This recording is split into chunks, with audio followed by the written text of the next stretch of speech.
it's Katie here from the Scrappy Sisters, and guess what?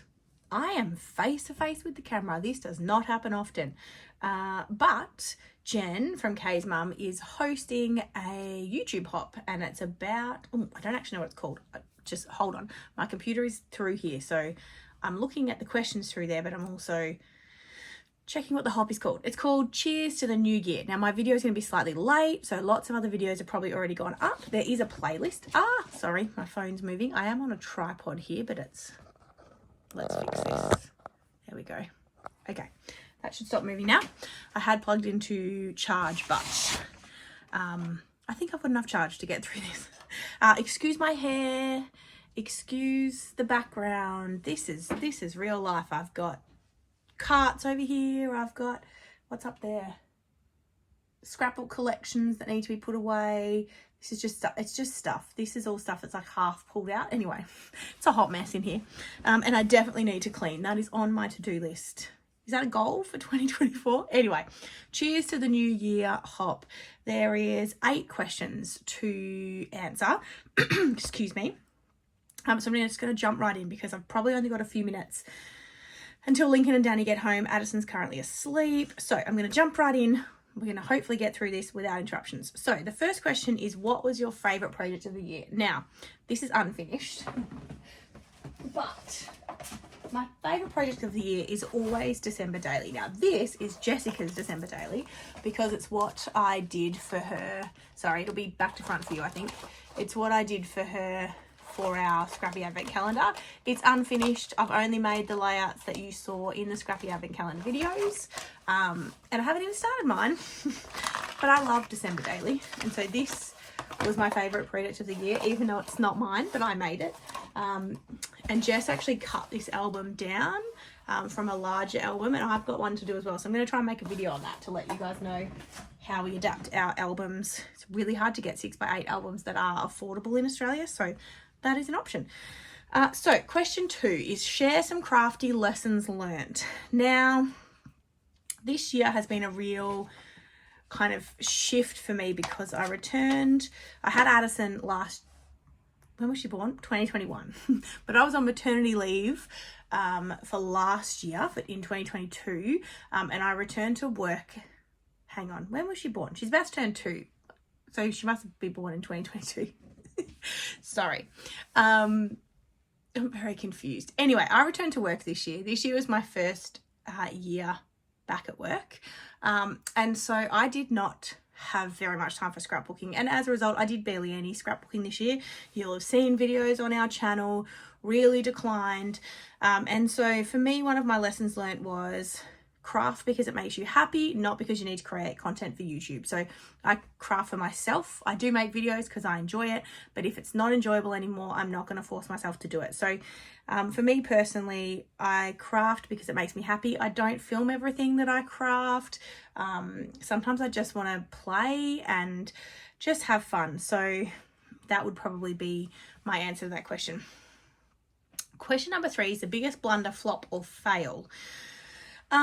So I don't really have an answer for this, or not a scrapbooking related answer anyway, because I don't think I did enough kind of getting in there and giving things a try. I don't do mixed media very often, and that's one of the things I'm like, oh, I've knocked over a bottle of mist all over my project or anything like that.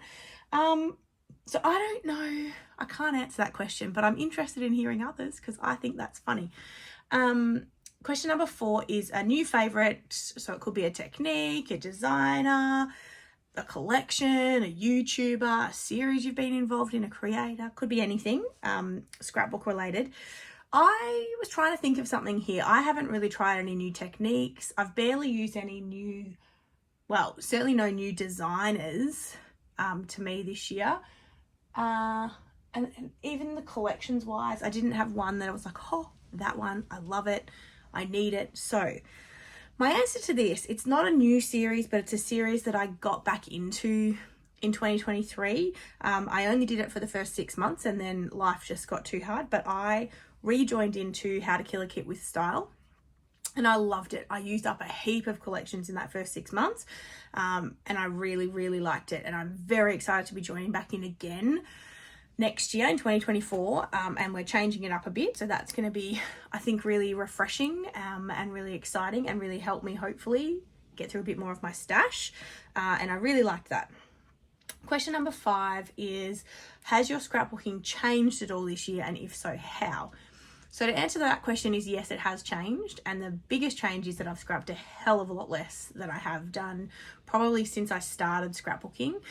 Just having 2 kids and just being busy and being back to work and not having time to scrapbook has obviously had a huge impact on the amount that I scrapbook. And it's just, you know, the season of life that I'm currently in at the moment. And there'll be swings and roundabouts, that's going to change. But I can't see my scrapbooking level increasing much in the next few years. Certainly not while the kids are still in daycare, they're not at school yet, you know, I've still got young children. I can't just leave them, you know, to their own devices for a few hours so I can scrapbook. You know, Addison's still not sleeping amazingly. Lincoln still doesn't sleep amazingly. They're both early risers, getting up at 5:30 in the morning. So I don't scrapbook at night really. It's hard to find time, but that's okay. So that's how I would say my scrapbooking has changed. I scrap a lot less. I would say my layouts are much simpler this year, hardly any mixed media. I just don't have time. When I want to get in there and scrapbook, I want to make, you know, pages. I want to play with my things. I want to touch my things. And mixed media lends itself when you've got a lot of time to play and experiment.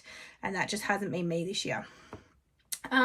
What's something I achieved off my goals list for 2023? I would say nothing. I think my goals for this year were to finish some of my unfinished years worth of albums, and that did not happen. I didn't finish anything. And so what's something I'd like to work on for 2024? And so for me, I want to finish all of my unfinished albums, but specifically I want to catch up with December Daily. So I want to do December Daily 2022 and then December Daily 2023, so that when I come around to December again in 2024, I'm caught up. That's my hope anyway. Let's see how we go. So question number 7 is my general plans for 2024. So this sheet, it's been floating around the internet for years. I'll try and put it this way, see if you can see it. So it's like a daily habit tracker really. So each of the months, it's probably backwards for you, but each of the months, you know, have the however many days. So September has 30 numbers written in the month of September. And it's designed so you can track things every month. These have been floating around for ages. The one that's been floating around the scrapbooking community that I'm in, Facebook group and stuff, is super blurry. Like, it's obviously a really old, shared many times JPEG. And so I just created a new one using Canva because I got sick of it being blurry. So created a new one, and I'm going to use this to just help me hopefully create new habits about doing something crafty every day. That doesn't mean creating a layout. I use an app, can't show you because I'm filming on my phone. I use an app called the Collect app to put photos into throughout the month or the year, and I can write a little bit of text, and then I download all of those and I add them into a digital Project Life, the digital Project Life templates or the app, and then I, theoretically speaking, will print those into a photo book. Now, I haven't printed them, but I am trying to keep up with that. I'm a couple of years behind in actually creating the spreads, but I'm up to date in the Collect app. So all my content is there, and my little one-line journaling about each photo and the things that have happened that month are all there, which is good. So I don't have to think back to what we were doing. But I would like to do something creative every day. So I'm going to use this to help me track that. Am I going to last more than a week into January? I don't know, but I'm going to use this. If you want a copy of this, it will be uploaded in the Scraptember Facebook group. So I'll try and remember to leave a link in the description box down below. You can go and grab it if you want it. You can buy them off Etsy as well. Probably totally more fancy than this.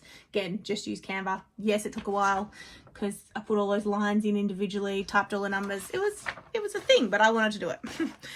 So that's what I'm hoping to use to help me just kind of, help me stay creative. I'm quite a visual person. I'm hoping that will help. And then the last question is a shout out to a couple of scrapbookers. So I have lots of Scrappy friends. I've been on scrapping on YouTube for years now. So you definitely create a lot of friends in that process. And there's a lot of amazing creative scrapbookers on YouTube, more and more every day. So I want to shout out a couple. So the first one is Jen from Kay's Mum. So she's the one who organised this hop. She's a wonderful person. She's super friendly. Loves scrapbooking. She's got a lot of great skills to teach, and she's amazing. So go and check her out. She'll be linked in the description box down below. And then the other one is Cassandra from Crazy Craft Obsession. So she's a fellow Aussie scrapbooker, and we became friends a few years ago now, but she's definitely at the stage now where she's had a little baby, she's heading back to work, she's keen to kind of have fun and grow her YouTube channel, and she's an amazing teacher. She's got a lot of knowledge to impart on others. So I want to give her a shout out. So definitely go and follow her if you don't already. Plus, there's a lot of Australian YouTubers online, but not that many compared to other countries. So definitely go and check her out. She'll be linked in the description box down below. So I think that's all of the questions. Yes, it is. So go and check out everybody in the list. There'll be a playlist link down below. There's lots of people participating, so definitely go and check that out. But we will see you. I do have a few videos coming that were filmed months ago that I haven't released yet, that will come out in January. And then I'm taking some leave at the start of Feb. So I'm hoping that I can do a heap of scrapbooking in that time, because my kids will be at childcare, my partner's back at work, I'm taking some leave, and I'm just hopefully going to scrap. I want to do 30 days of sketches in March. I love using sketches, so I'm super excited for that. So hopefully there'll be some content on my channel, on our channel. Obviously Jess still puts content up. She's super regular with her Kidaholic Kits videos. Obviously they're the main ones, so she just does 4 of those a month. So if nothing else, there's those 4 videos on the channel every month. But I'm hoping to get things back and moving, because I love being on here and sharing and participating in the community. So fingers crossed I can get back to it. Okay, I think that's everything. Thank you guys for an amazing 2023. Super looking forward to creating with you guys all again and interacting with you all in 2024. Have a wonderful new year. Hope you had an amazing Christmas, and we'll see you soon. Bye guys.